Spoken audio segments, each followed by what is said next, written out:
Brooklyn Lifting Company. You do consider it fashion, correct? I guess, yeah, it's considered fashionable weightlifting gear, right? Yes. And so out of college, I actually didn't get to do what I wanted to do, and I didn't get to actually use my skills in the way I really wanted to, even though I did do side projects and things like that. And it wasn't until literally the 10-year mark of working in fashion, I was like, this. I was like, I'm gonna quit and I'm gonna become a personal trainer. Like in my head, I envisioned me like burning the place down and like throwing the table and flipping it and just like, right? No, like. Nah, you really hated it. I just had to sink or swim. Hey, welcome to Too Hard, Too Fast podcast. In this episode, I'm here with Steph from Brooklyn Lifting Company. Hello, guys. Hello. We're also here at Bear Barbell. Mm-hmm. I was going to say Bear Bar. I was just thinking about the bar. Funny story before we even start, people say barbell bear, or like they can't get it right. You know what I'm saying? Bear barbell. Bear Barbell. Yeah. This is where she works out sometimes. Yep. Not all the time, so don't come and stalk her. But do come and stalk the gym. The gym is really nice. You can see a little bit of it. I'm going to be putting some clips of it throughout the episode. It's super nice. The people are super cool already. As a little stranger walking in. Listen, we're very, very nice people. We're weightlifters. We might be like intimidating to look at, but we're like the nicest people ever. Yes. We're just addicted to lifting weights. That's really it. So in this episode, we're going to be talking about her company, weightlifting belt company. Yes. Did I say it right? Yeah, weightlifting belts. Yep. Yeah, Mm-hmm. okay. Yeah. I just call them belts. Yeah, I mean, like, so do we. We just call them belts too. But I think to like people that aren't weightlifters, they don't know what that means. So, weightlifting belts. Weightlifting belts. But not only that, she is a woodworker. Yes. Which is, I think it's really impressive. And I don't know if it's just, we'll get to that. So Yeah. I might say some, I'm not going to say anything offensive, but. Say it. Listen, I'm from Brooklyn. You can say anything you want. Well, the only reason I'm saying is because I'm like, I'm impressed, but am I impressed because she's a female? Because would I bring it up if it was a guy? No, see, I get this a lot, actually. We'll get into that. Oh, okay. Yeah, we'll get into that. Okay. Fair enough. I'm also going to ask you, so I dug deep into your Instagram. Ooh, Insta stalking. Okay. I went deep into that. And so I might ask you something about a photo I saw there. And I'll put it up too so people can see it. This is exciting. Yeah, I'm I won't excited. let you know what it is yet. Okay. But let's sit back, buckle up. Let's go too hard, too fast. Hey.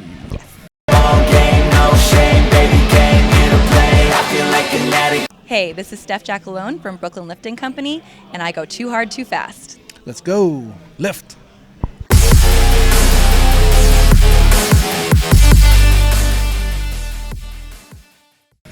All right, Steph. Yep. I think first, let's go back to, what did I say we'll come back to?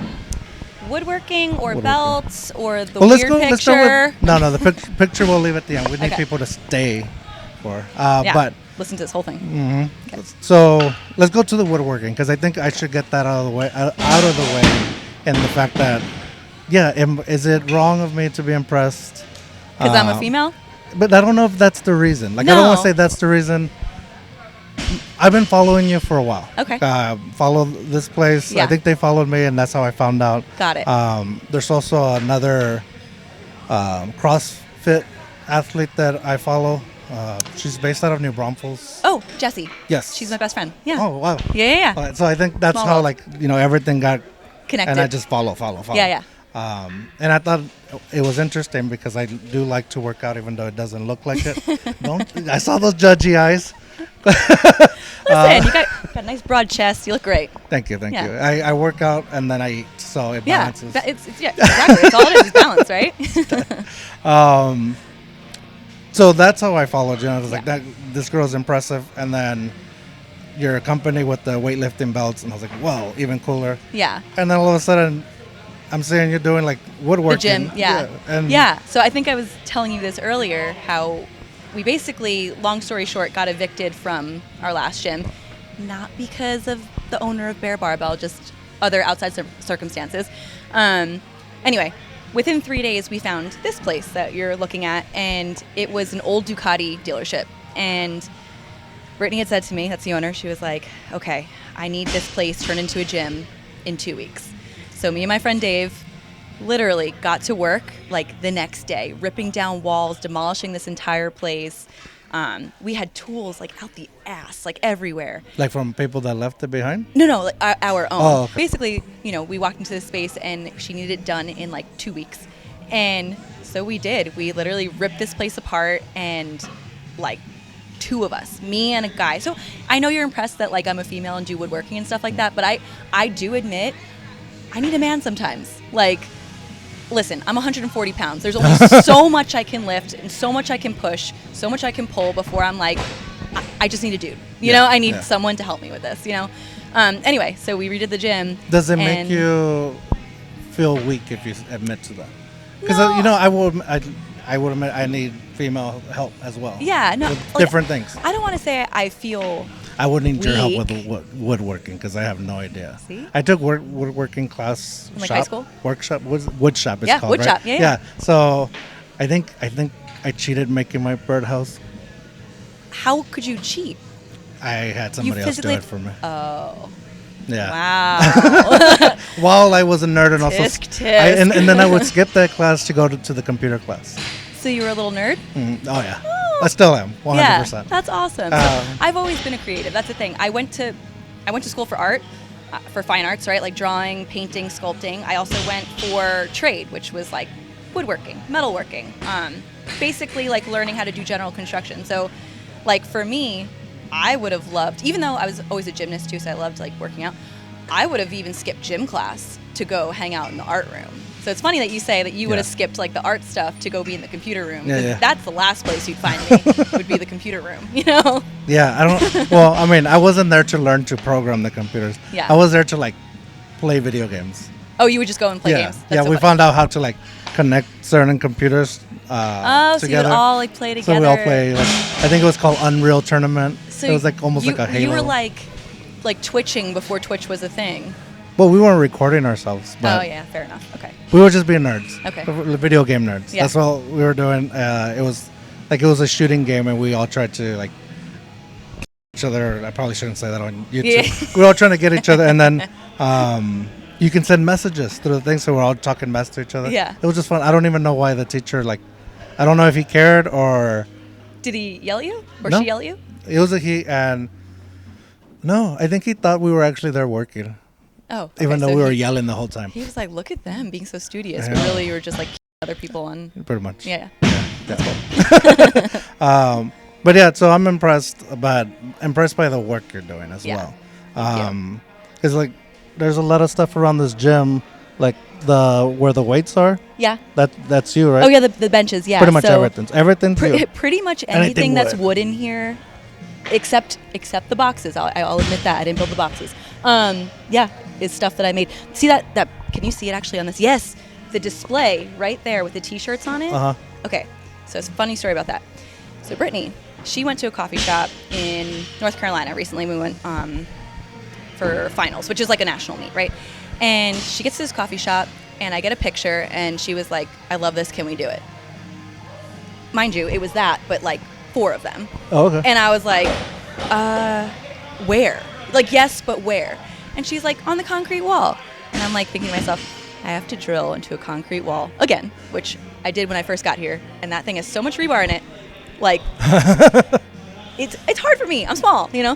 And anyway. I think it would just be hard in general for anybody. Yeah. And like, yeah, it's also like 20 feet in the air, right? So, you she have asked to do it me, on the ladder. So she asked me to do this. I'm like, oh, yeah, sure, I could do it. And then she forgets about it. And I'm like, fuck yes. That's She the forgot best. about it. Like, I'm not even going to mention it. Yep, 2 weeks ago, all of a sudden she was like, hey, remember that thing that I saw in North Carolina? Can we do it like today? And I was literally like, all right. And I asked her where she wanted to put it. And she said, on that wall, 20 feet in the air. And so my ass was on a 25-foot ladder on 1 foot, someone holding me up, drilling into a concrete wall that I had no stability against. Yeah. And here we are. Now we have a beautiful shirt display. Yeah, it looks awesome. It came out really cool. I'm really happy about it. But when I tell you it was 6 hours of me like wanting to throw a tantrum, yeah. Really? Yeah. You know, it was worth it, It is funny, like how you said, like she forgot about it and I didn't mention it. Yeah. I'm very guilty of that. Like I'll pick somebody when they they say something, it's like, I'm pretty sure they'll forget about it. And I'll wait. And they usually do. Yeah. You know? Oh, yeah. But how long do they forget about it? That's the question. Yeah. Took her about 2 months. Hopefully by then they come to their senses and it's like, no, I don't really need it. But in this case, they needed it. It looks great. Yeah, it does. It looks great. I don't know if we needed it, but you know. Is your house decorated like this as well? Like a lot of woodwork furniture? So it's really funny. Like growing up in Brooklyn, it was very everything's cement, right? Oh, well, I didn't even mention that you are from Brooklyn. Yeah, We're in San Antonio. We're in San Antonio, yes. You're from Brooklyn. But I'm from Brooklyn. Hence the name of my company, Brooklyn Lifting Company. But we'll get to that. But yeah, growing up there, it's a concrete jungle, like cement everywhere, barely any grass, barely any trees. And the one thing that I took from living in a small apartment for so many years is how to build things that are cute and functional. And so when I got here to San Antonio and I bought a house, which when I bought it, it's 1,300 square feet, I was like, oh my God, this is so much space. I realized 1,300 square feet actually isn't a lot of space. Yeah. And every time people come over, they're like, wow, your house is so small. Fuck off, But yeah. I have a house, at least. Yeah. I'm like, I couldn't buy a house in New York or Jersey if I wanted to. But, I bought one in Texas. And yes, to your point, I did fix it up, everything woodworking. Basically, every direction you look in my house, you can actually see my whole house from standing in one point. There is some wooden craft that I designed my house around. Yeah. Do people ever get splinters from woodworking? Well, no, I mean, no. For sure. I'm like, yeah, totally. Okay, here's what I'm imagining. If I'm walking into your house, I don't know. Maybe because it's in front of me. Yeah. But I'm seeing like a couch that's like, yeah. Do you have a couch that's out of wood? Okay, so my major things aren't wooden. It's my countertops. I don't know why I thought you probably. I mean, that'd be hilarious if I also didn't sand everything and I was like letting people touch things and getting splinters. That'd be funny. No, but I take a lot of pride in my craft, so I actually sand things down. Yeah. Again, I skipped workshop class or wood shop class. Yeah, I don't know why I'm imagining your house is completely being made out of wood. Yeah, like a Hobbit or something. I mean, that'd be really cool though. Yeah. Honestly, have you seen those houses? It's like all wood, like the log cabins. Mm-hmm. I mean, that's. But really it makes sense to like it would be maybe cheaper, and your own craft, so it would save you a lot of like just having stuff that may not, like IKEA stuff that's gonna break. Yeah, well, that's the thing. I bought IKEA for so many years, especially in college when I was learning all the woodworking stuff, because it was cheap. It's like $10 for a table. I'm like, yeah, but as I like honed in on my trade and my skills, I realized it is so much more worth it to make something yourself if you know how to do it, right? Because it lasts longer, the materials are better, and it's generally cheaper, So, like there are, my kitchen table. I built my kitchen table. I have to send you a picture so you can show it. But it's a farmhouse table. It's these really pretty like wooden legs and then like these wooded slots that go across, right? And that normally sells for like almost $1,000. And I made it for like $150. Dang. Yeah. Do you ever sell your stuff? Yes and no. If people ask me for something, I will make it for them and charge them because labor. But you can't sell it to friends because friends, especially here in San Antonio, like, come on, we're friends. So, come on. It's true. Put it on the wall, 20 feet in the air. I always give a discount to my friends. Always. Don't pay full price. You should pay full price. It'd be really nice. But at the same time, I'm not. Here's the thing. I went to school for woodworking, and I, did that for a few years after college, like as my job in a sense. But I haven't done that like that extensively for like 10 years now. So when I make things, sometimes I'm like, I think this is how you make it. I kind of forget.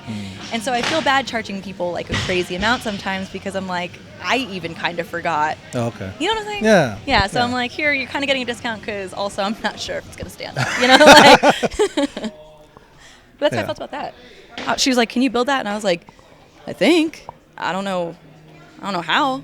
Yeah. But I'm going to do it. It's just the trying. Yeah. But so going back to like thinking that your house is full of like woodworking furniture, I don't say it like it's cheaply made. Like I'm picturing like nice stuff. Yeah, it is. Yeah. I hope that didn't come out offensive. No. Yeah, no, everything. Either way, I wasn't apologizing. No. Just don't beat me up. But Yeah, it throws you over this thing. I built this too. Really? Yeah, like this whole thing? this wall or this loft that we're sitting in was actually a 2-story office space, so it was a full wall with like doors and stuff. And Brittany wanted another thing. She wanted a 10-foot hammock. So. Oh wow. Yeah, so that's why I built this little amusement park sort of section that we're sitting in with that door and everything. Yeah. So I could throw you over this thing that I built. Please don't. Yeah. but no, this is like super comfortable. Like I'm trying not to slouch, but this I know. Is, My like, posture is horrible for like a weightlifter. I'm a little shrimp. Yeah. What did you out of college going to trade school for this? What did you want to do initially? So college is kind of a crazy story. I wanted to go to Rutgers in Jersey with the gymnastics scholarship, but I got really, really hurt my senior year of high school and broke my back, which is actually why I started the belt company, but we'll get to that. So I didn't get to go to Rutgers because I didn't get a scholarship, and instead I went to a state school. I wouldn't say it was a county college. I went to Montclair State University in Jersey, and they didn't have the art program that I wanted there. So I ended up having to go into fashion, which that is 10 years of my life I am never going to get back. Basically, going into fashion, it was still art school. I still got to draw, paint, sculpt, all those things. I still got to do all my trade work, but I had the focus of the business mindset of getting into the fashion industry. And so when I graduated, I got a job with Puma, Calvin Klein, like bigger companies like that. And I always told them I wanted to work in design, right? I wanted to keep my creativity. And they were like, nope, you're really good at sales, so you're going to do sales. And I got pulled into sales for 10 years. I worked in the New York fashion industry as a sales executive for 10 years. Yeah. Miserable. Hated it. Okay. I hated it. Yeah. I hated every second of it. I hated my boss. I hated my job. I hated everything I did. And so out of college, I actually didn't get to do what I wanted to do, and I didn't get to actually use my skills in the way I really wanted to, even though I did do side projects and things like that. And it wasn't until literally the 10-year mark of working in fashion, I was like, fuck this. I was like, I'm going to quit, and I'm going to become a personal trainer. And like overnight. Did you have like already started something like that? So I was already working at a CrossFit gym in Brooklyn that was teaching me the CrossFit ways, which not everyone loves CrossFit. Ways. Yeah. Everyone's like, that's like 9 sports in one and blah, blah, blah, whatever. Listen, CrossFit is great if done correctly. Yeah. Otherwise, it is garbage. But anyway. And I'm surprised. Well, I guess we'll talk about. Well, I don't want to cut you off too much. Yeah. But no, we'll keep it. It's got to do with your back, and it's got to do with like working out with CrossFit. But sorry, continue. Yeah. No. So, so I ended up working at this CrossFit gym in Brooklyn, and they were teaching me that, which is kind of why I was like, you know what? I think I'm gonna quit my job in fashion and just do something in fitness. Yeah. And so, literally the next day, I walked in to my boss's office, and in my head, I envisioned me like burning the place down and like throwing the table and flipping it and just like, right? No, like. Nah, you really hated it. Yeah. But I like walked in and I was like, I'm actually quitting, like choking on my own words. That's funny. And like unsure of it too. I was like, I think I'm quitting, If that's okay. Yeah, if that's okay, I'm actually going to quit right now and never come back. Yeah, no. So I did. And then I went outside. I'll never forget. I called my dad, and I was like, I just quit my job. I don't know what to do. I'm not getting a salary anymore. And I just had to sink or swim. That's what I did. So I ended up getting a job at Equinox, which is like a Lifetime Fitness. Fancy one, exactly. Because I knew at least if I wasn't doing well, the commission I'd make, even if I sold one thing, would be nice. Yeah. So went over there. Back to sales. Yeah. And I was like, so I get to Equinox, and I thought I was going to be a personal trainer, and they're like, you're great at sales. You're going to be a membership advisor. I was like, what is that? And they're like, you're going to sell memberships. So I sold memberships for 2 years. So I quit sales to get back into sales. And then still had my CrossFit job as a coach, and then eventually got into personal training at Equinox as well, and then realized, man, I don't want to be up at 5 a.m. Yeah, I don't want to train people at 5 a.m. That's horrible, And so because you have to be on their schedule. Yeah. And here's the thing, it's like they're paying you a lot of money, right? So if they say what they want to come in at 5 a.m., all right, I'll see you at 5 a.m., you know, and then what if they don't show? You got paid like a portion of the payout that you normally get. So let's just say like one session, they charge the customer $200. I think we got like 40%. That kind of sucks thinking back. Yeah. I didn't even get 50%. Whatever. Yeah. You know, and then I think if they cancel, we only got like 20 or 30%. So, you know, something like that. You only got a portion of it. You didn't get the whole thing. So. Did a lot of people cancel? Yeah. I mean, especially 5 a.m, you know, not Yeah, surprising. you can't wake up, every day I say I'm going to wake up at 5 or 4 to work out. Yeah. I wake up and I'm like, no, not Yeah, today. you look at your phone and you're like, I'll do it after work. Yeah. But I do want to say that it takes a lot of guts to just say, all right, I'm going to quit. Like, I also think it takes a little bit of ignorance too. I don't want to say that I'm ignorant, but like I just. Or you can. There's nothing wrong. I'm going to say some ignorant things later, probably, Yeah. or probably already have. Like I am, you know, I was young. I also was very motivated. I also really hated my job, but I had some ignorance in me too, and just, you know. The reason I say that is because, you know, there's a lot of people stuck in stuff that they don't like. And you know, I have countless friends, people that are super close to me. They say, like, I don't want to do this anymore, but I can't just quit.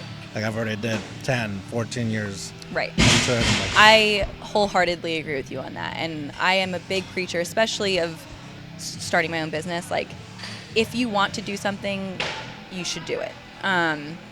It is one of those things where, like, it's scary at first, but I think you need to tell yourself, yeah, I'm going to not make as much money for a minute. I'm probably not going to be as happy for a minute, right?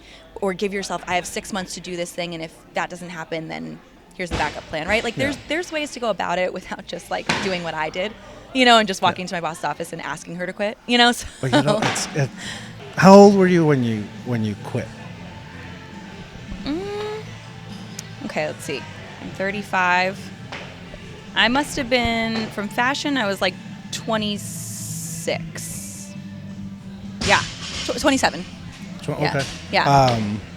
The reason I ask is because sometimes people think it's like too late or too young to do it. Yeah, I don't agree with that. Like it's too late because of age thing, right? Yeah. Like age really is just a number, and I think as long as you feel comfortable in your skin at whatever age you are, it doesn't matter what age you are, right? So like, if at 20 I quit my job, I don't think that's justification of why I quit it because I was young. I mean, sure, in a sense, like you make dumber decisions when you have less wisdom, but at the same time, like if I quit now, you know, let's just say I still worked in fashion, I'm 35 and I'm quitting, people say, oh, that's too late. Like you're about to have kids and stuff like that. You know, it's like, I don't know. I just can't agree with that. Yeah. I feel like age is, it's just a stupid number. I agree with that. You know? I agree with that. I also am guilty of every once in a while letting it poison my mind. Like, it's too late to have a podcast. I'm an old man. Clearly not. I'm not that old.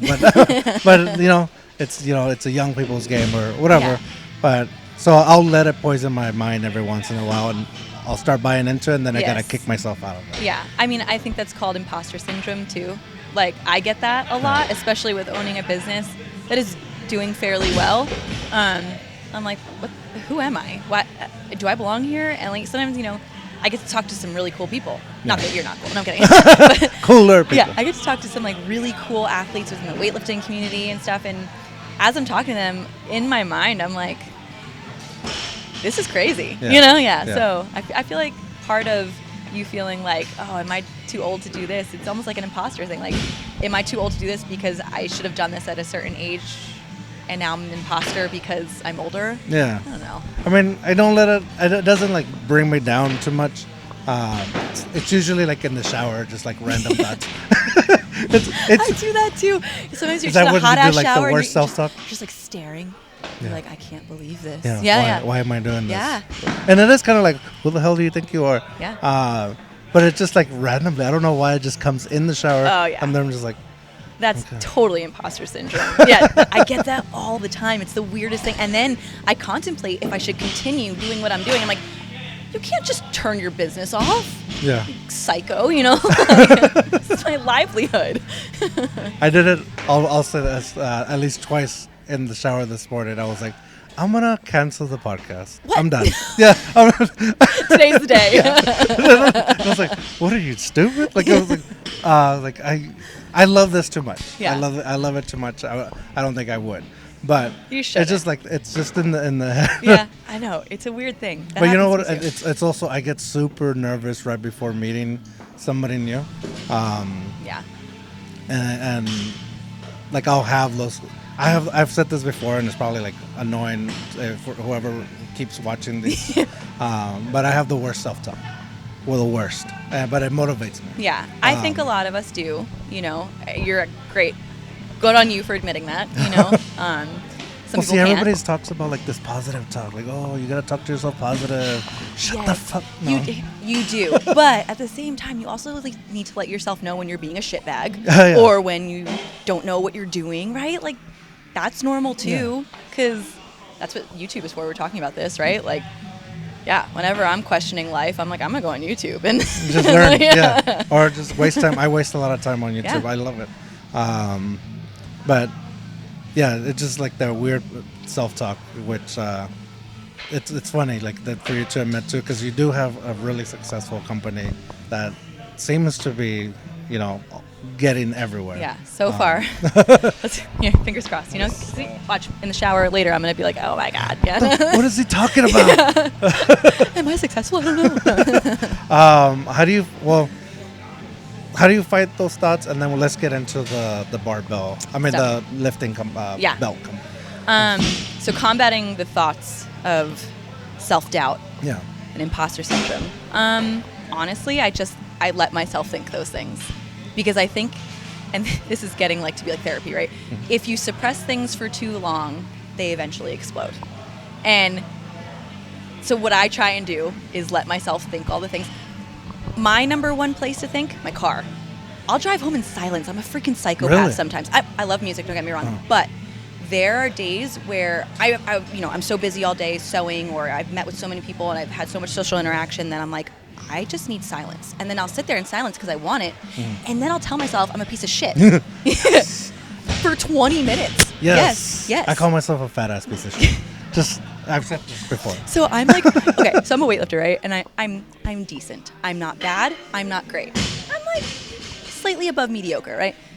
And I'll just sit in the car and tell myself, you're a horrible weightlifter. You're a piece of shit. You're a terrible business owner. You have no idea what you're doing. You should quit. You know, like, listen, so we all do it. But I let myself say those things to myself, because then I come to my senses and I'm like, okay, you're actually pretty good at this. You're not bad.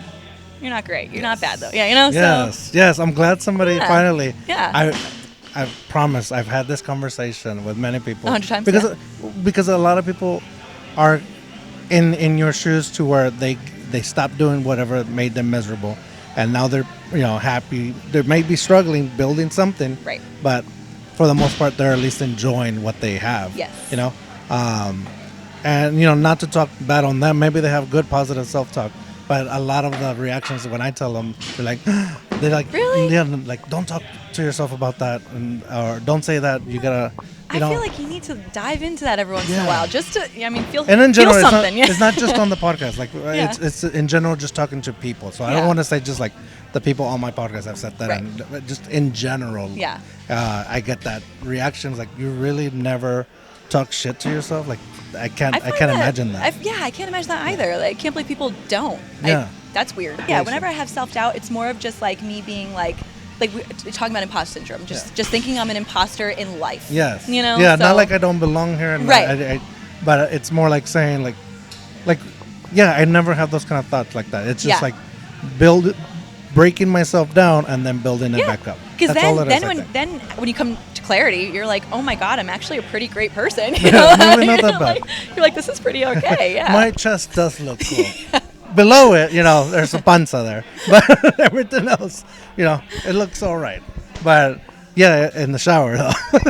Yeah, shower and car. Oh car. My it's God. funny that I don't think I have. You in the car? No, I don't. Think Today. tonight. Go home, turn off the music That's on the your car thing. ride home. I don't like to drive in silence. See? And that's why you've never talked shit to yourself. Probably. In I think the that's car. why in the shower is because it's so silent. No, Yeah. I'm lying. Because now, like, one of my shower has like a little cubby. Yeah. And I put my phone in there. I'm And- watching YouTube or a podcast. I listen to a lot of podcasts. So I'm listening while I'm showering.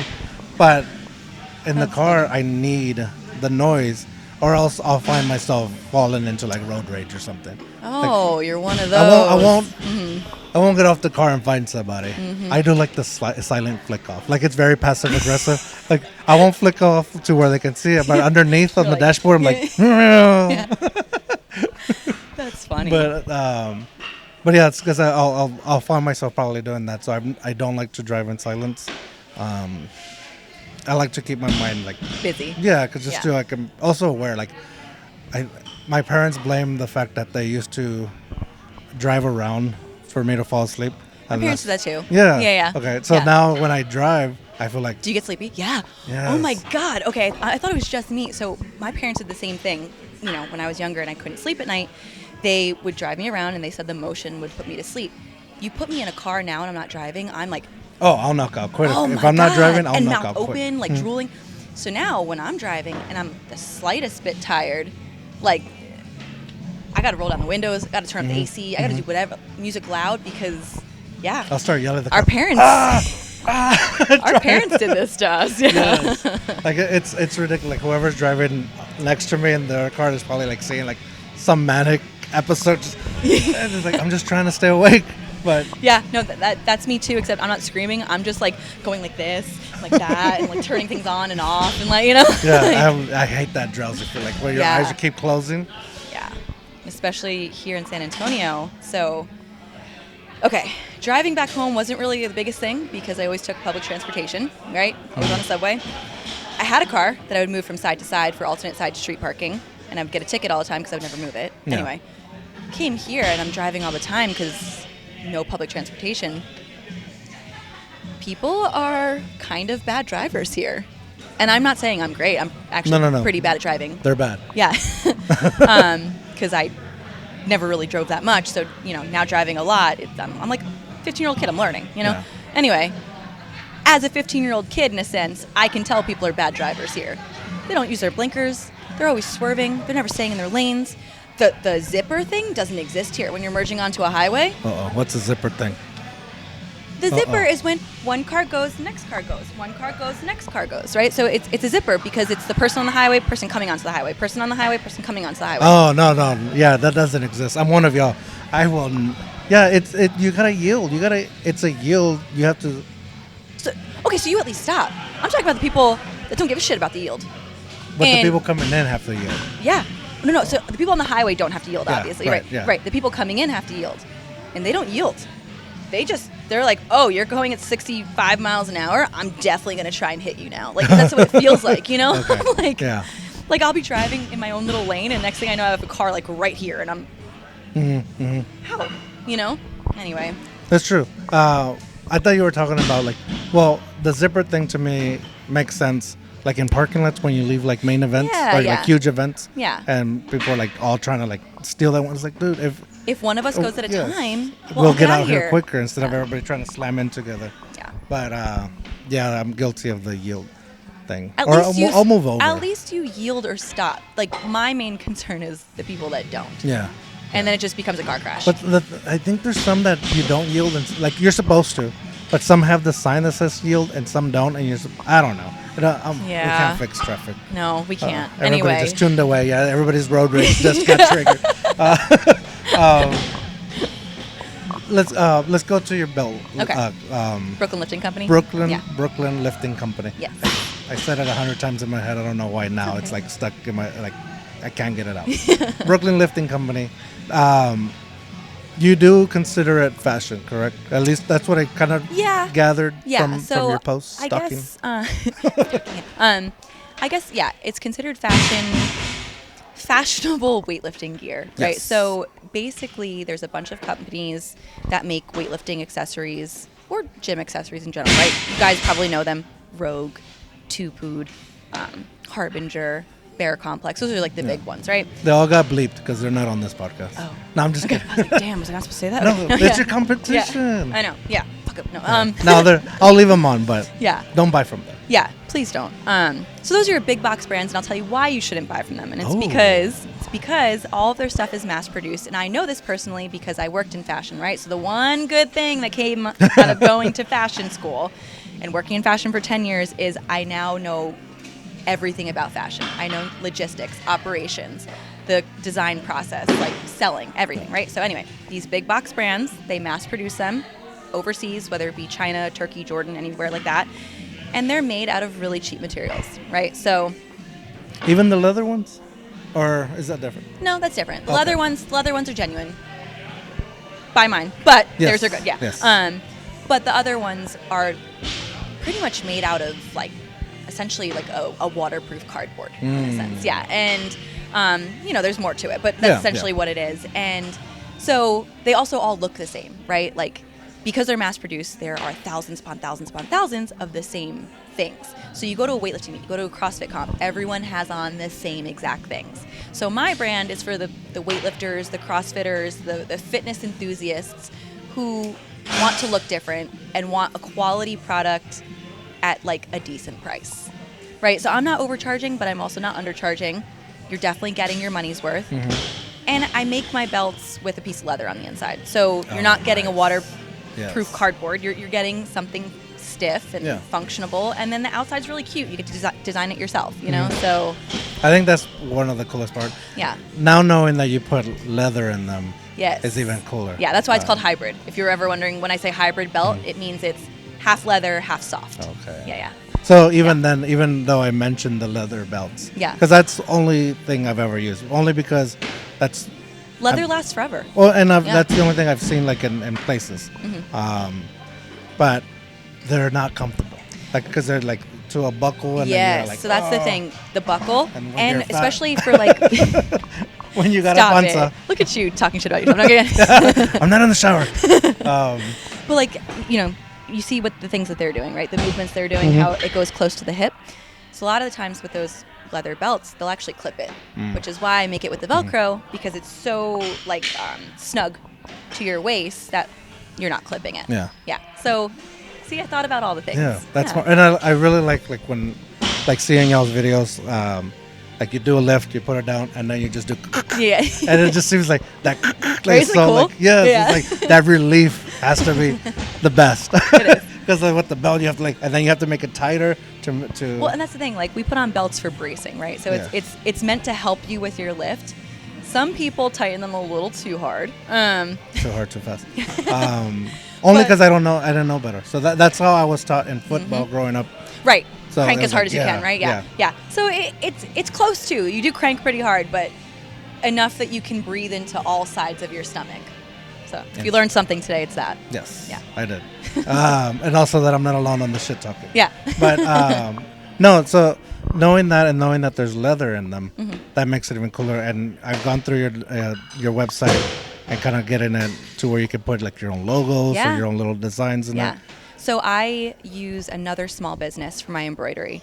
I looked into getting an embroidery machine, and truthfully, my studio in my house, it's a bedroom. Not with a bed frame or anything in it, but you know what I'm saying, it's the size of a bedroom. Yeah. It's just too small for an embroidery machine. And embroidery machines are like $20,000. Yeah. Like what? Yeah. Anyway, so I use a small business. She's an embroidery business, B&B Stitch Factory, over on Eckerd Street in San Antonio. I don't know, off Bandera, whatever. Yeah. Use her. Yes.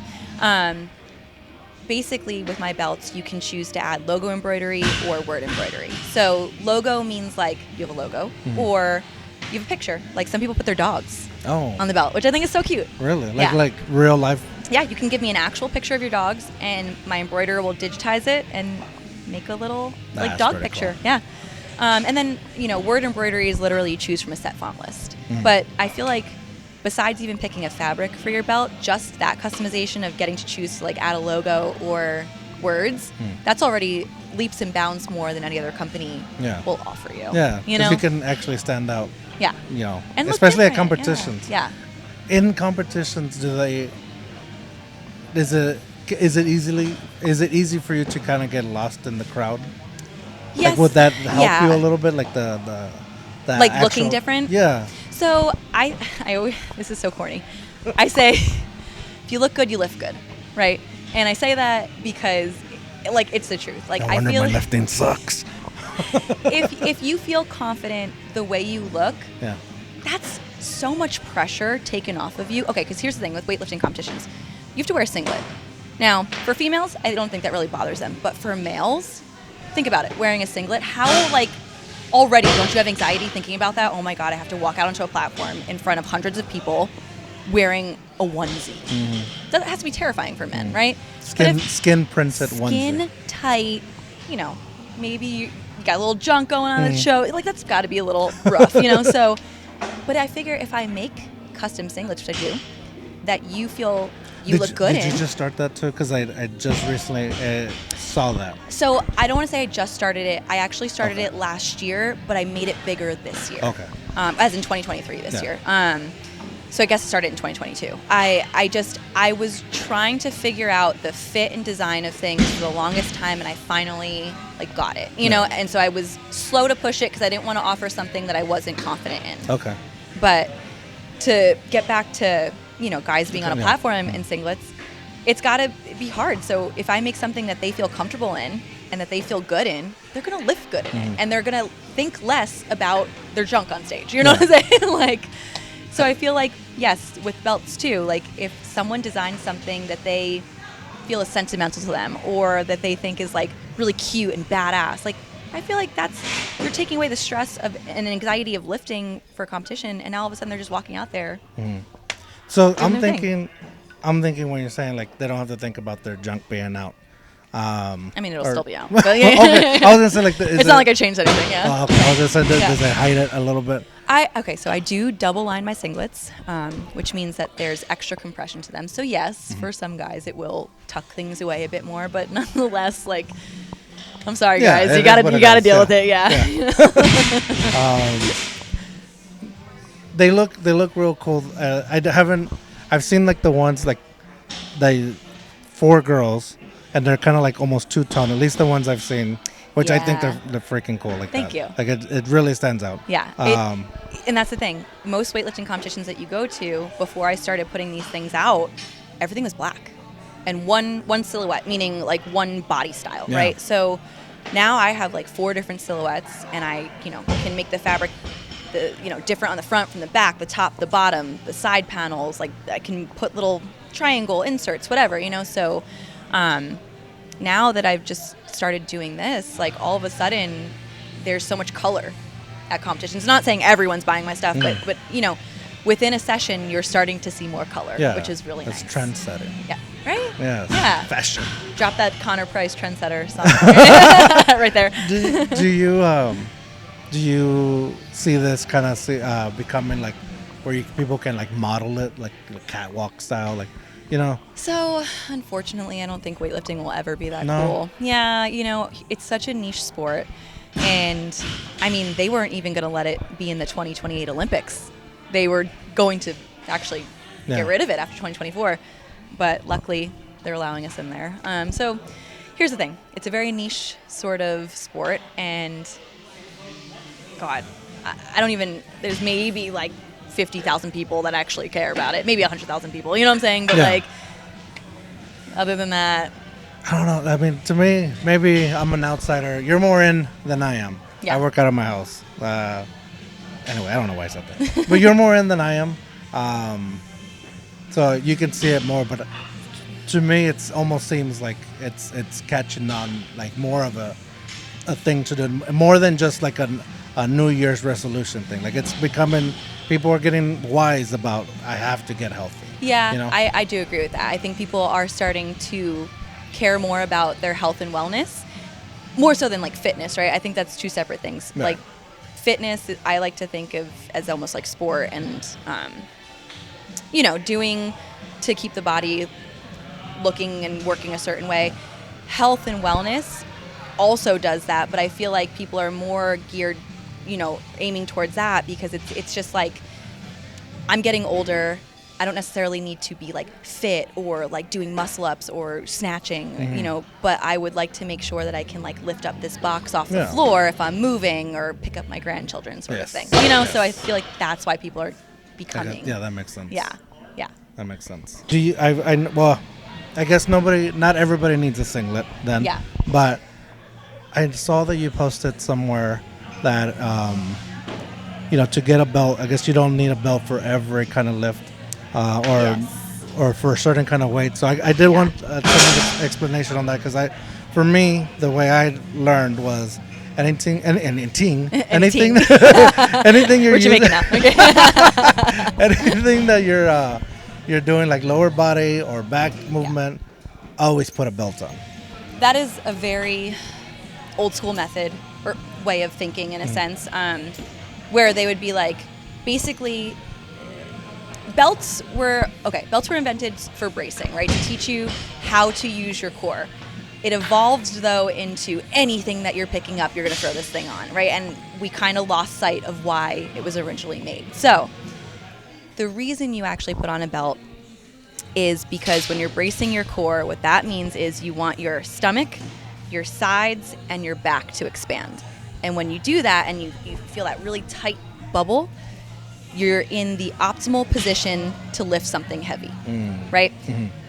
At a certain weight though, usually what I say, like 80% and higher of your 1 rep max of whatever lift you're doing, your core starts to break down in that sense. And when you brace without a belt, you'll realize like you'll stop bracing halfway through the lift, or you can't brace the entire time for some reason. And that's when a belt is handy because it reminds you to brace when you first start, but also when you give out, it's still holding you. Okay. You see what I'm saying? Yeah. So you never want to not train your core. And that's why I posted that thing. So I say 80% and higher because 80% or 79% and lower, you really should be able to just use your body. You know, your core should be strong enough. And if it's not, you got work to you got a little bit of a problem. Yeah. So.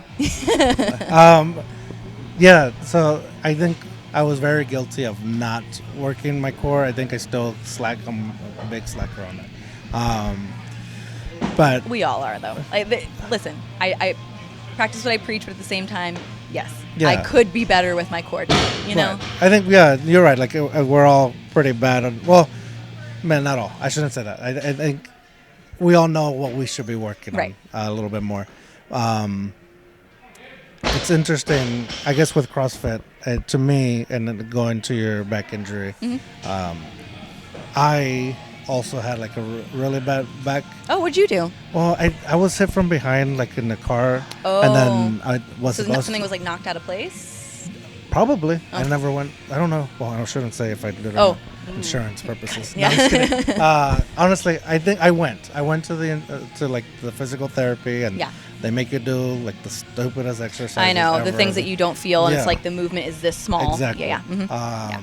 So I finished going, or I felt like I was never going to finish going if I didn't stop going. Yeah. But I felt fine, and I just continued my life. And then one day at the gym, and it's at Gold's Gym, so like when you know how they say like the intimidation, I've never once felt intimidated there until I went to go lift a normal lift. I went to just pick it off the rack, and my back just and I'm like, something's that's weird. The worst feeling. I put her down, and I kind of just like fall into the bench that I was there. That was I live here now. So I was like, I don't know what I'm gonna do now. But I was just like, I'm paralyzed up here. This is it. But I didn't do the one like I went and like I moved my feet. I was like, okay, I'm good. Yeah, I'm not paralyzed. Great. Yeah, but I can't move. Yeah. And this one guy came out. He comes up to me, hits me on the shoulder, and he's like, "Hey, are you done with this bench?" I'm like, "No, I got a couple more lifts. I'll be done soon." Not a weight in sight. Yes. And I didn't even I turned like this, like I couldn't turn all the way. Oh my god. And so he goes, "All right," and he walks away. I go, "What am I gonna do?" So I just like gingerly kind of just get up. Walk and just and I try not to show. I try not to show that I'm hurt or anything. And so I'm walking and walking by people. I'm like, hey, great. And I get into the locker room. I unlock it, and I have to like kind of bend down to get it. Oh and, God, that hurts too. Yes, and I was like, I don't know if I'm getting up from this. And I just grabbed my stuff and I walked out. Same thing. I walk out, get in my truck, and I drive like the slowest all the way back to my apartment. As soon as I get into the apartment, I just lay on the the floor and I start crying. Yeah. I just start crying, and then I like pull my phone out, I put it on speaker, and I call my mom like, my back hurts. Yes. It's like I don't know what to do. Wait, so you don't know what you did to it? In general, I guess in a sense, no. Okay. Other than I think that it was from the back from the car. Yeah. Because I did have to go for that. I was like, my back hurts. Yeah. So then, and then picking up the weight maybe not correctly. Yeah. Or honestly, I think it was like from that injury and then just doing bad lifts. Yeah. Like I would go. That's when I was trying to get as big as possible. Yeah. So I was doing what is it called? Like when you're laying on your back and your presses. Come on. Leg presses. Leg press. Yes. Yeah, there we go. So I was just like stacking weight on it. Yeah. Just stacking. I was like, man, I can do this easy. Yeah. And so. Yeah, and that machine's easy to stack weight on, honestly. Yes. Like, you feel pretty And strong when you do that. Yeah. And on Instagram, it's the Oh, yeah. most terrifying because that's when you see like the legs break and it's the worst. Yep. And so I think maybe that loaded up my lower back a lot. Yeah. And just was like not doing it correctly. Maybe other things. What's it called? Like the Deadlifts or deadlifts. Yeah. Easily. Yeah, people don't deadlift right. I can tell you that. I know I felt it a few times where I would deadlift and I was like, oh, that doesn't feel Yeah. good. And I just keep doing it. But Do it till it goes away. Yeah, exactly. It's pain leaving the body or what? It's weakness leaving the body. But, all those like dumb everything I can do. Yeah. I mean, that's a guy thing, the macho thing, right? Like Yeah, when you're first I think so. when you first start noticing changes in your body when you're working out, and then you're like, I'm gonna just put more and more weight on, and I'm gonna lift more and more things. And Yeah. You don't care how you're doing it. And then you pick somebody in the gym, you're like, I'm stronger than that Yeah, guy, and yeah. I'm gonna show And him. then, Even though you never talk to him. So okay, this is so bad, but my boyfriend Eli, he is a 61 kilo lifter, right? So in pounds, that's like 130 something pounds, right? I'm glad you did the math on that because So I'm a 64 kilo lifter, which means I'm like 140 pounds, right? Okay. So technically, I weigh more than him, so I'm like, well, shit, then I should be able to lift more than him, right? Uh-huh. So I'm constantly picking on him, like constantly. Whenever he does something, I'm always looking over. I'm like, all right, I'm gonna try that. I don't beat him. Listen, he's still a man. He's still stronger. I hate to say it, but it's true, right? So, he still beats me. But you're stronger than other men, so that's good. But I still use my boyfriend as my gauge to try and get better. You know what I'm saying? Yeah. Oh, yeah. He's there all the time. So. But at least you can like have that conversation with them and be like, hey, I lifted more than you. Or today you beat me. Yeah. But like having that weird rival that doesn't even know you exist, but know he exists, or she. It's like. You like stare at them from across the gym. I mean, I'll get sometimes too, like a female will walk in and work out, and I know she's lifting more than me. I'm like, I gotta get at her level. Yeah, you know? So that's then cool. she She's becomes motivation. my rival. Yeah, she becomes my rival. Yeah. But that's cool. So that back injury kind of just like, so when my friends started CrossFit and they were like, you should do it, it's the coolest thing ever, I was like, no, not for me. Yeah. And Did you ever CrossFit? No, I've never done it. Okay. And I've talked a lot of mess about it. Okay. I will admit to that. It's okay. But I coached it. I did it too, but whatever. I've never done it. And I've just talked a lot of mess. It's a good form of fitness if done right, and I will say that. I'll take it to my grave. You know what I'm saying? Like, if done right, it is a great form of fitness. If done wrong, it is horrible for you. Well, I know myself, and I would have done it wrong. Yeah. And that's why I never wanted to try it, because it's like, I don't want to hurt my back. Yeah. I will say I went to a physical therapist who has been on this podcast. Okay. His name is Dr. Edwin Serrano here. Oh, I know. You know him? Positive PT Action, right? Yes. Yeah. So he's our PT here. Oh, dang. Yeah. Okay. Yeah. Small world. What's up, Edwin? Yeah. Hey. I hope he still watches. Yeah. I know he follows. Yeah. I'm gonna text him right now. That's awesome. So ever since I went to him, my back has been like nothing. Every once in a while it gets tight. Because he's good at what he does. Yeah. It's never gone out again. That's awesome. And then every time I feel it, I'll do the same exercises you told me and go back to normal. But yeah, never done the CrossFit just because being afraid that it would hurt me. Yep. That and I feel like I would be. I can't lift myself up like to do those. The gymnastic stuff. I mean, that takes years of practice. So I was lucky that I was a gymnast, my whole entire childhood. So CrossFit came easy to me because half of it's gymnastics. I remember when I showed up to my first CrossFit class, they were doing bar muscle ups. So that's the thing where you hang from the bar like this, and then you pull yourself up. Oh, yeah. And then it's at your hip, right? Yes, okay, yeah. Yeah. And I was like, oh, yeah, no, I do that all the time. And I was like one after the other. And I remember the people, like my classmates in a sense, were staring at me, and they were like, how? And I was like, I don't know. I've just always done this. So you guys have never done this? And there was like this woman that was like, I've been CrossFitting for like 5 years and I still can't do that. You know? So I did get lucky with that. But so like, yeah, I had that foundation. But I also broke my foundation when I broke my back, you know? So I broke my L3 and L4, which is like the lower part of your back. So basically anytime it's in this position, like a hyperextended position. So this is like killing you right now. It like, I don't know. Well, that's why I sit like a shrimp. Oh, okay. Yeah, because this feels great. I love this. Yeah. I hate I always have to sit like with something with a back. So I always try to avoid like stuff like this. Yeah, well, that's also, I like leaning. That's why I'm doing this. Yeah. No, I'm the same way. Okay. But from that back injury. How did you injure it? So there's this skill on the uneven bars so the uneven bars for females means that there's a lower bar and the higher bar, right? Okay, so from the higher bar, you swing, and you're supposed to flip forward and catch it again, right? I didn't catch it. Yeah, so I landed on my neck, and it's a scorpion, and everything just cracked. Yeah. So, and the funny, funny, not now, wasn't funny then. When it first happened. Did you instantly feel it? Or yes, but I turned over and I got up, and I'm like, I'm good. Oh, okay. Yeah, and then I went to stand up, and I was like, and I just sat back down, and I was like, yeah, we're not. Kind of like your gym situation, right? You know what I'm saying? But I also was trying to not make a big deal out of it. So I kind of just did one of these, and I was like, I just need a minute, and minute turned into like a long time, and finally my coaches are like, 3 years later.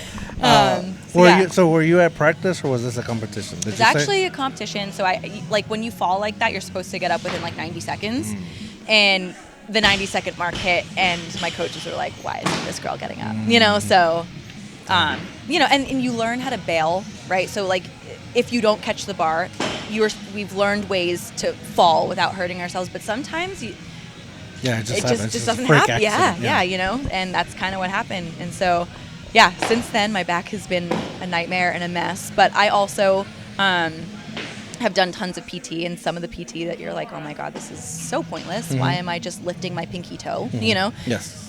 But you keep doing enough of it, and then they modify it again, then you move your big toe, and then you move your ankle. Next thing you know, your back's feeling great. So even though I don't love PT, I will do my PT. Yeah. Well, I think I just did it again. I think when it's done right, like again, Edwin. Yeah. I feel like it was a different kind of PT. Yeah. And I would leave there like if I was actually working out. Yeah. And so. Yeah, he has that turf area that he uses. Yeah, no, he is really good about that. Yeah. That's when I felt like there was something actually working from it. Yeah. Coming from it. But I wake up every day, and I do a 40-minute PT routine. No. Yeah, it's like. And for what, right? Like, I'm just a mediocre weightlifter. I don't even get paid for this shit. I actually pay to do it. I pay to go to competitions. I get nothing in return. I don't even medal. You know what I'm saying? So, like, I'm actually, like, not that great. So, it's funny that I wake up and I do this 40-minute PT routine as if it's my job. Yeah. But here's the thing with my business. As long as I'm competing and I'm present, that helps my business. Yes. So, that's also why I do it. Yeah. Or even if you don't do it just then you'll start hurting, right? And then you'll end up in those things. So yes, because I do like I said, like whenever I start feeling it, I do it. I should do it more often just to keep it warmed up and loose. But you are right though. No movement is bad. Yes. Yeah. And it was one of those things I was taught different. I was like, you're hurt, don't move. Yeah. Like, okay. Yeah. No, I think most of us were right. You're hurt, don't move. Put ice on it. Now it's like you're hurt. Let's not put ice on it immediately. Let's do a couple things. Let's keep you moving. Let's keep the PT rolling, right? Yeah. So it's funny how times have changed. Because I remember, back in the day when I was a young gymnast, plenty of times I'd gotten hurt, and the protocol then is not what it is now. I'm surprised I'm not more broken than I already am. So with the belt, it's fashionable. It looks cool. Yeah.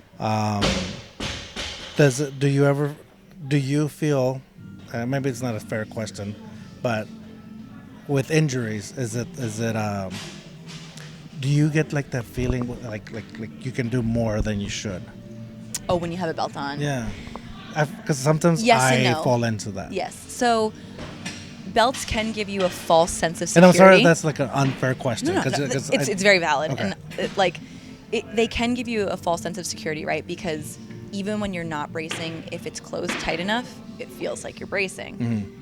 And there lies the problem. You know, when you close something too tight and it feels like you're bracing and you're not bracing, and then you go for a really heavy lift and you're not bracing, and then you go to shit, right? So I do feel like if you wear your belt properly and at the right time, you shouldn't feel like that way. You know what I'm saying? You shouldn't feel like you should be able to do more. It's just what your body is capable of doing. Yes, when it's closed too tightly, or you're putting it on for things at like 60%. Yeah, you're gonna. Yeah. Yeah. Because that's what I was saying. Like the false sense of security. Yeah.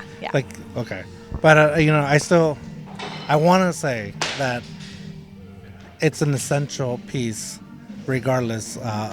It's a tool. Yeah. Yeah. I always say it's a tool within your toolbox. It should never be your Band-Aid, though. Oh, yeah, isn't that good? Yeah, I like that. Yeah, because I was gonna say that it's a tool that most people don't have. I feel in general. Yes, definitely like the bodybuilders, right? That's actually the area I've been trying to break into, because I've definitely gotten into CrossFit and weightlifting because belts are necessary there, and everyone wants belts. But bodybuilding, people don't realize how beneficial it could be for them, right? And I guess like for them, it's about building bigger muscles. So more so than them actually getting stronger, even though when you're building muscle, you should be getting stronger, but unless they're show muscles. Yeah, but like they could do more sets and more reps if they had a little bit of assistance, right? And so that's kind of. You think it's like making them seem like they're weak, and that's why Maybe. they don't use it? Like using the Smith machine. Yeah. We're over like the one regular rec. Yeah, I think maybe, right? Because like they're all about aesthetic muscles, right? They want everything to be big and juicy and bubbly, and so even their abs, right? So if you're wearing a belt, it's not like you're not working your core, but you are using it less in a sense when you have the belt on. Yeah. So maybe they could think like, oh, it's making them weaker. Yeah, or I'm not using my core to my full potential. Yeah, I can understand that. That makes sense. It's not necessarily true, because even if you are using your core less than you would, without wearing a belt, you could get in more reps and sets by wearing one. Okay. Which that's their end goal. More reps and sets mean bigger muscles, I think. Yeah. So I want to get to a little bit of the fun that I mentioned earlier, the Instagram post that I saw. Okay, I can't wait. But before, I want to talk a little bit more about Bear Barbell Gym. Okay, now people Did I say it wrong? No, people say bar bear bell. That's what it is. Okay, anyway, it's bear barbell. You're right. I said it right. Yeah. I was just in the beginning when I said it, I was like, oh no. Well, I know I said it wrong at first, but then you got it right. Yeah. Perfect. Okay. I'll probably get it wrong again. Or maybe I never got it wrong. The editing will show. Yeah. No. Maybe I was trying to make you get it wrong. Sabotage. A little bit more on them, or the company that we see right here behind that nobody else can see. They're printing the shirts. Yes. The Bear Creative Co. Yes. So they have the bear, like the praying bear. Yeah, you like that T-shirt? That's my favorite. So I'm gonna get one before I leave if I can. Can I buy one? Yeah, I think. Perfect. Yeah, we have extras. Yes. So You have that a 2X? actually 1X. Oh, I'm dang. sorry, we do extra small to I'll come extra back large. Really? We can make it 2X, and they saved the screens, they said, so we can make it 2X. Awesome. I'll come back for it. But yeah, no. What was I gonna say about that? I don't know. You disappointed me already. Oh, I'm sorry. Damn, I forgot. No, you were saying about the bear, the company. Oh, the prayer hands. Yes. Yeah. So that actually is a poster in the owner's house. Oh. Well, a form of. So she has this bear poster that's praying with all this cool floral and stuff around it in her house. And she's like, that's so cool. Don't you think it would look good on a shirt? And then I'm not kidding, the next day, these kids were Honestly. It's a different design. It's not stolen from this art piece. Yeah. But they made a form of it. Yeah. No, it's perfect because obviously, it's Bear County for people that are not from San Antonio. Yeah. We're in Bear County. It's spelled Bexar. Yeah. So whoever is not from here will say Bexar. Always. Every weightlifting competition. Did you say it before when you moved here? I just wouldn't say it. Oh. Because I couldn't say it, so I just said nothing. Yeah. Actually, I never told anyone where I lived except San Antonio. But if someone asked me the county, I probably would have just been like, be, you know. That's funny. Yeah. But yeah, I really like the shirts. And then there's like some skating shirts that they have. Actually, the owner's wearing it right now. Oh, she put her sweatshirt on. Yeah. So that's called DTF. So what that means, actually, I don't know what the acronym stands for. But Well, if you ask the Jersey Shore. Yes. I was a Jersey Shore girl for a long time. So listen, now that I said it out loud, I was like, huh. Well, you said it earlier when I was setting up. Yeah, and you were I was like, okay. Okay, so in fashion, DTF is actually a form of dye transfer. Okay, so what's the F stand for? Finish? I don't know. Anyway, it's a dye transfer that's using heat. Okay. So screen printing, you take paint and you put it over a screen. And if there's like more than like 3 or 4 colors on a shirt, that's how many screens you have to make, right? So with those shirts, there's like 8 or 9 colors, and that sounds like a freaking nightmare. Yeah. So they got these little DTF patches that they place on the shirt, heat press, and it's done. But they're cool. They are. Yeah. I also was like, I'll get one of those too, but then I feel like a poser because I'm not a skater. None of us are, though. We're weightlifters. Yeah. So what's with the skate? I don't know. We like it. Emo phase, you no, know? it's cool. Like we're all like 80s, 90s babies, you know? So yeah. Okay, maybe that's why I like it. I'm a fan of that one. Yeah. As well. So the gym has been around for how long? So Bear Barbell was founded in 2020 by Brittany. Before that, we were called TSS, and that was TSS, Texas Strength. Oh, that is the powerlifting gym. Okay, that's what I was. Tenacious Strength Society. So, long story short, TSS weightlifting used to be out of TSS powerlifting. Oh, so like combined, yes, okay. that they were TSS. But the weightlifting side was called Tenacious Strength Society. And when I moved to Texas, that's what I joined. And Brittany owned that with a partner. And, went their separate ways, sort of thing. Yeah, life. And Brittany then made Bear Barbell in 2020. And it started in her garage. In 2020. Yeah. In her garage. Yeah, during COVID. It started in her garage. There were like 30 of us. There was like 2 platforms. Going over that 10-person limit. Okay, there were 4 people. There was 4 of us. Yeah. The 6 others you couldn't see. Yeah. The other 26. No, yeah. And so then we moved into a CrossFit gym called Fit Stop, and that allowed for like 4 lanes of space and our own side. And then we went to Alamo City CrossFit, which then was like 6 or 7 lanes, and now we have our very own weightlifting gym, not in a CrossFit gym. And while I say that there's only 4 lanes, they are significantly larger than what we had. No, there's plenty of space. Yeah. It's huge. There's a good amount of people in here. You know what I've always wanted to ask somebody? When you drop the weights, like, why you guys do it so comfortably? Like well, they're bumper plates, right? That means that they're made out of like rubber. So they don't really they make sound, but they're meant to be dropped. Oh. Metal plates like powerlifters use, don't. Yeah. Or like the hexagon ones at like Lifetime Fitness, like do not drop those. Yeah. Yeah. Okay. Yeah, that's why we drop them so comfortably, because they're meant to be dropped. Like they're made for that. And the bar also doesn't get any damage. So, especially the bars that we use, Alico brand or ZKC or whatever, any of the weightlifting brands, they put them through, I think it's called a tensile strength. Almost like tires go through like a PSI with how much air you put in them. They do like a strength test with them, and like they can literally hold up to like thousands of pounds, and they can be dropped with like thousands of pounds on them. Also, see that guy that just went? He like basically was trying to go to the Olympics this year. His name is Aaron.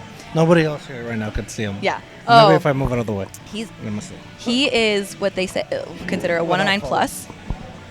So that is like, it's called a super. That's the biggest weight category. And he's fairly new to weightlifting. It's so crazy. Really? But he's so athletic. It's nuts. Like, just natural. He is such an athlete. I'll never ever stop telling the story. There was one time he asked me about doing a cartwheel, because being a gymnast, he was like, he had a question and he wanted to do a cartwheel, and I'm like, this thing's gonna fucking suck, you know? I was like, let's go, right? Yeah. He does the most perfect cartwheel, toes pointed, legs straight, hits the arms in the air, and I was like, from like talking to you and then doing? Yeah. I was like, I'm sorry, what was your question? I thought you couldn't do a cartwheel, right? this man, he could do, I think he could do like a backflip even, or like he could do some form of flip, you know?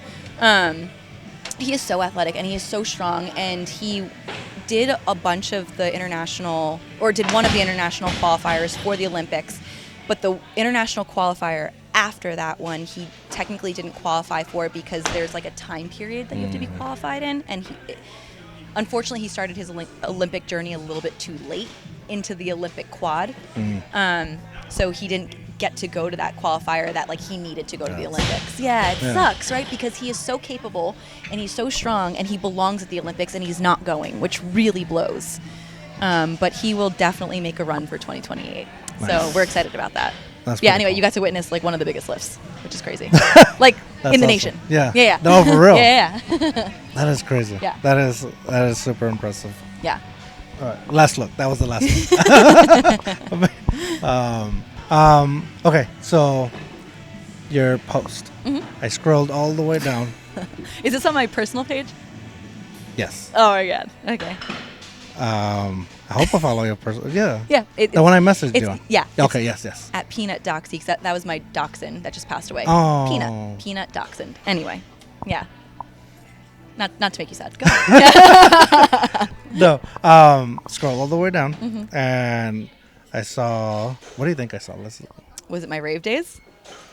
I did see that. Yeah. No, but it wasn't about that. Damn. But it's about being on the bar rescue. Oh my God. Yes, that was college. Yeah. You were working at the bar that was the pilot episode. So okay. So if you actually go to turn on Bar Rescue on, I think it was on Fox or wherever they broadcast it now, you won't actually find my episode because it was the pilot, which meant that was what they were filming to show to Fox in order to get it made, right? Okay. Exactly. So we were the very first episode. They call it the Lost episode. So when you do find it, that's what it's called, the Lost episode. Yeah, and I was 19 years old, 19. I was 19 years old. I was a bartender, and I worked at this really, really, really shitty bar. I wouldn't call it a dive bar. Yeah. Because it was like a little better than a dive bar, but I guess it was kind of a dive bar. The food was an exact replica of Cheesecake Factory. Like, we took their menu and just put our like sticker on it. Yeah. And the owner was just a cokehead. He was a mess, you know. But for college, it was great, right? Because it was like I worked a Friday and a Saturday night, and I made what I thought was bank at the time, which it probably still was pretty good, but like especially for college, right? Yeah. You walk out of a bar, you have like $500+. You're like laid back atmosphere, like the boss is messed up somewhere, so you don't. And exactly, my boss was always fucked up, like always. So like we could do whatever we want. We took shots, you know what I'm saying? Yeah. So it was a great job at the time, but we got put on Bar Rescue because one of the bartenders there that bartended with me, he was trying to be a producer, and he was trying to get in with this like crew, and he was working with the crew that filmed us. Oh, okay. Yeah. And how bored did I look? Well, it was just a photo. Yeah. Just look, you almost look like, why the fuck am I here? Did you get yelled at? No, I didn't get yelled at. No, I didn't. I watched people get yelled at a lot, but for some reason they never yelled at me. Probably because, honestly, I think every time I was about to get yelled at, like, it was very scripted in a sense. Like, everything we did wasn't scripted, but, like, they would be like, okay, we want John, the guy, the main host of it, we want him to get mad at the owner right now because of this. And so, like, our reactions and stuff weren't scripted, but kind of how they made the scene was kind of scripted. So I think every time they were about to yell at me, they were like, cut. And I was like, okay, like, that's over with. But there was the picture that you're talking about. I was so bored because we were sitting and John was trying to tell us why we sucked. And I was like, dude, I know we suck. So can we just get past this and get on to like how we cannot suck? Yeah. And, I'm also 19 and a brat. I had been living in Jersey at that time, going down the shore all the time. So I was like, just trying to get out of here. Yeah, I was like, I'm trying to go down the shore, so see ya. Did you have a choice? Like, could you like, hey, this is not, I don't want to be part of this. Like, I just You did. we did have to sign a waiver and consent to doing it. But I also was like, how cool would it be if Fox picked this up and I got to be on TV? Yeah. And then when we found out it did get picked up, I was like, oh my God, I'm going to be famous. And then they didn't even air us. And I was like, all for nothing. Can somebody find it if they want? Yeah. Search for it? Yeah. On YouTube, you can search Bar Rescue, the lost episode. And that's how you find it. Okay.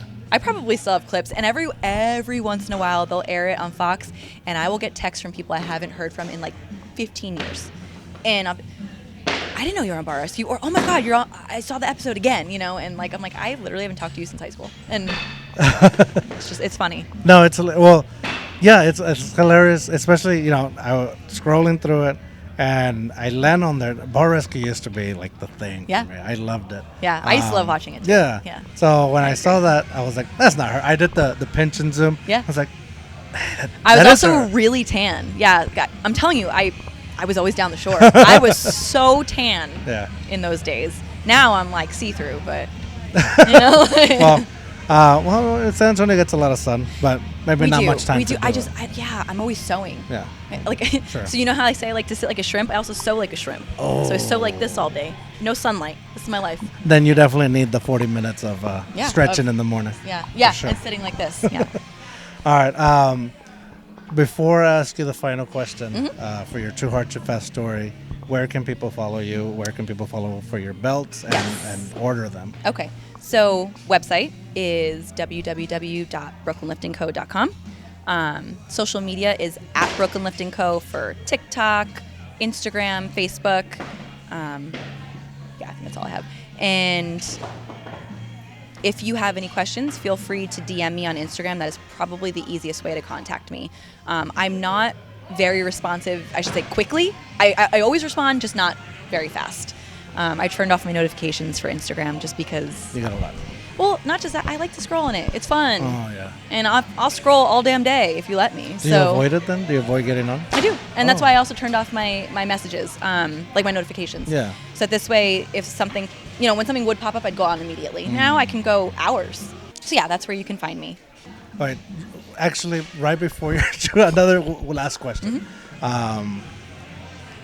The day we're filming right now, it's National Women's in Sports Day. Yeah. This is a great day to be filming. Yes. Yeah. It won't come out on National Women's Sports Day, but at least the intention. No. Yeah. I didn't plan it that way. We didn't plan it, and then it just it just happened to be this day. And I just saw it as I was scrolling. I was like, oh man, that's so cool. Yeah.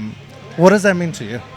So it's funny. I actually thought about this throughout the day. I'm happy you're asking this because originally when I made my post about it for my business, I highlighted this weightlifter. She's Team USA. Her name is Danielle Gunnan, and she is a 59 kilo weightlifter. So again, like 130ish, right? Pounds. And she is so strong. It's like outrageous. And recently she posted on Instagram saying like, hey guys, I'm actually giving up my Olympic qualification spot. I'm not going to this Olympic qualifier. I'm pulling back a bit. I'm feeling a bit burnt out. And she was losing sight of why she was doing what she was passionate about at one point, And now she's been doing like a lot of CrossFit, like not just weightlifting, because she's finding her fire again. And she's finding a different way to ignite that fire. And so when I posted her today, it was because I can really appreciate that. I can appreciate someone who is as strong, physically strong as her, but also as mentally strong as her. Somebody who can be so popular in weightlifting and almost like a public figure. And for her to go out there and be like, guys, I'm just tired and I'm not passionate about this right now. And I just need a minute. Yeah. You know what I'm saying? Like, no, yeah. So for me, that really like resonated with me because I was like, I want women to know it's okay to not always be at the top of your game. And sometimes you're going to feel like you suck, and sometimes you might feel like that, but you might not actually suck. You know what I'm saying? So I posted her because, and one of the things I said in the caption was like talking about goals and how sometimes they change, and that's okay because women need to, and girls need to know you're not always going to be chasing the same thing all the time, right. And that's fine. Yeah.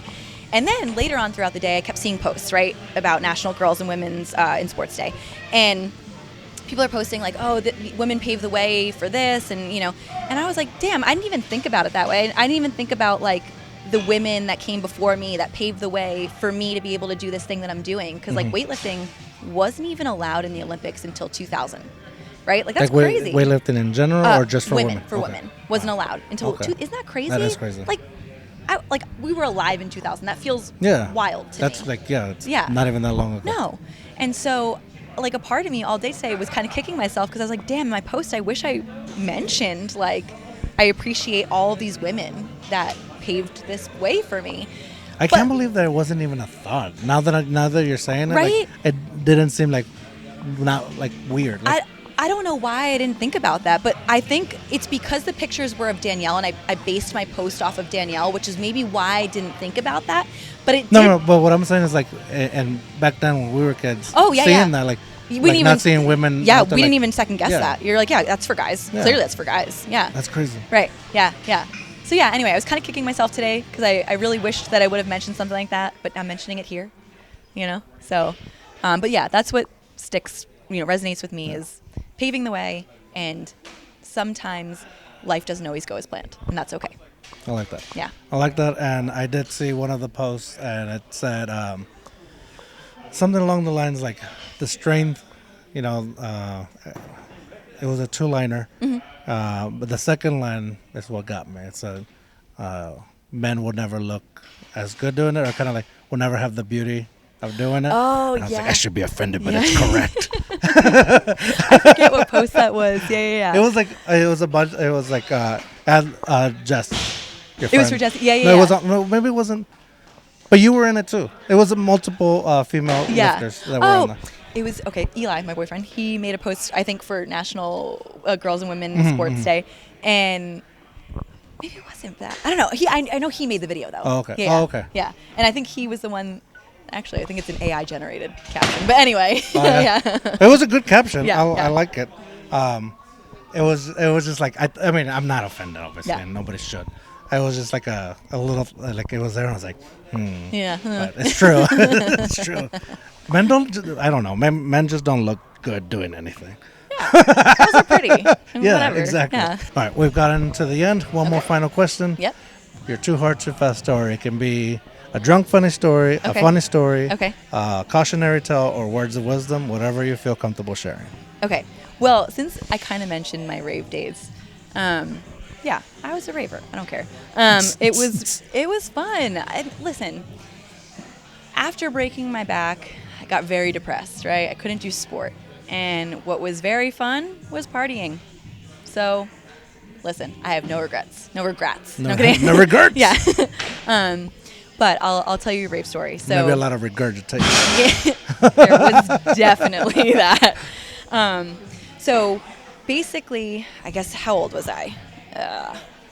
Anywhere between 24, which I even consider later in my 20s to be partying that way, 24 to like 28.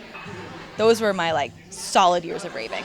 I had more than that, I had some before and a little bit after, but like those were the core memory years, right? And during that time, I got really, really friendly with Major Lazer. Do you know who Major Lazer is? No, but it sounds familiar. Okay. I'm super not cool. No, listen, Major Lazer is a big DJ band. It's three of them. Oh, okay. But like also not at the same time. Like if you're not into EDM or you're not into EDM at a certain time, you wouldn't really have known them. Yeah. No, I've heard the name though. But they're like dance hall sort of music, right? So it consists of Diplo. Have you heard? You probably know Diplo. Yeah, there you go. Okay, so Diplo's I'm not the main that guy. not cool. Yeah. And then the other guy is Jillionaire, and there's Walshy Fire. Okay. And so I actually became very. Wait, you're saying Diplo was in Major Lazer? Yeah. Oh, he was the main guy. Yeah. Oh, okay. So he was the main, white guy, that guy. Then you had Jillionaire, who is like I think he's Haitian. And then there's Walshy, which don't know the background, so I'm not gonna say anything. Yeah. But I became very good friends with Jillionaire. So I went to an underground party one time because there was tons of those in New York, and God, any given day of the week you could go to an underground party and you could have a great time till 4 a.m. And I went to one and I met Jillionaire, and he was super nice. Me and his crew went out to dinner like after he like performed and everything, and we just kept in touch. I worked at Calvin Klein at the time, and I got him some free like things to wear, and so we had a nice relationship, and like not sexual or anything, like literally, like literally just like a good friendship. And then so I basically got to tour around with Major Lazer. Like a bunch of shows that they were doing in different places, I would go because Jillionaire was there and he'd invite me, take me backstage, and I'd have a grand old time, you know? That's and badass. yeah, it was really fun. And I had a great time. I met a lot of great people in that time, you know, ravers as well as producers and artists and all that stuff. And so there was one day, there was this, it's called La Marina in the Bronx. And it's this venue by the water. And me and my friend, my best friend Rick, we got super trashed, and we were like raving and having such a great time. And the show was over. And so we were like, all right, well, let's find the next after party, or let's find that first after party. Yeah. And so, we couldn't take the subway system at that point because we were so drunk and we couldn't like remember anything. So we're like, we're going to take bikes. So we found city bikes, which I don't know if you've ever been on a city bike, but it's basically like you pay. Yeah. But it's like you pay per hour, right? Yeah, no. And we were so trashed. We get onto these bikes and we're riding around the city looking for after parties because our phones died, so we couldn't search for after parties. And we went to places that we thought would have after parties. And then my phone turned on for a second. We saw Diplo was going to be at this one place, so we rode our bikes from all the way uptown to all the way downtown. And we get there, and they shut it down. And we saw Diplo walking out, and I was like, no. And anyway, we're not sobering up at any point because we also keep buying, more liquor at bodegas. Yeah. And we spent from that night at like 11 p.m. to the next day around 12 p.m. riding these bikes all around the city looking for something, not knowing the time. Our phones are dead. We're shit-faced the entire time. Yeah. Anyway. That's crazy. Guess how much it cost me on my credit card for those fucking bikes? How much? $600. $600. It was what, like 6 hours of use? More? No. 11 p.m. until like 12 p.m. the next day. Oh, yeah. Almost 24. So more than 24. No, 12 hours. So p.m. PM. Okay. Yes. Yeah. Okay. Yeah. I get it. So now. it was like 12 or 13 hours. Yeah. Pretty much. And $600 because apparently after a certain hour they consider it like lost or stolen or whatever. And if you don't like repark it or whatever. Yeah. And so basically I spent $600 to not go to an after party.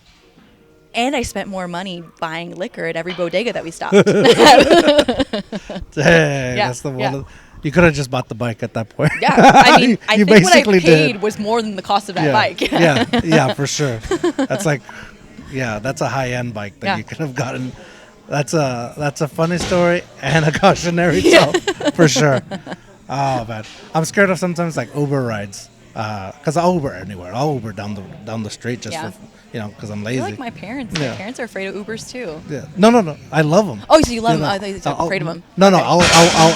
I'll Uber anywhere. Okay. If I can. Yeah. I'm just afraid of the cost. Oh, afraid of the cost. Yes, okay. Afraid of the cost. My parents are afraid of the people driving. They think they're going to get kidnapped. I'm like, nobody wants a 70-year-old man and woman. Sorry. Like it's, they're going to kidnap me first. You know what I'm saying? Yeah. So not going. But you know what I'm saying. So anyway. No, but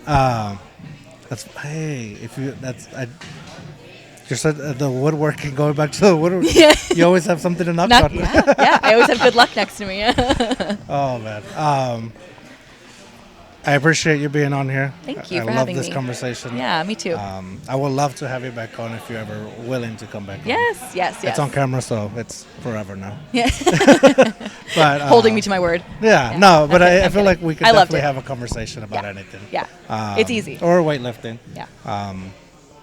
But I really do appreciate it. Of course. And with that said, my name is Steph Giacalone from Brooklyn Lifting Company, and I go too hard, too fast. Oh, you jumped the gun. I was not there for that yet, but I'm going to keep it in because it's fun. Okay.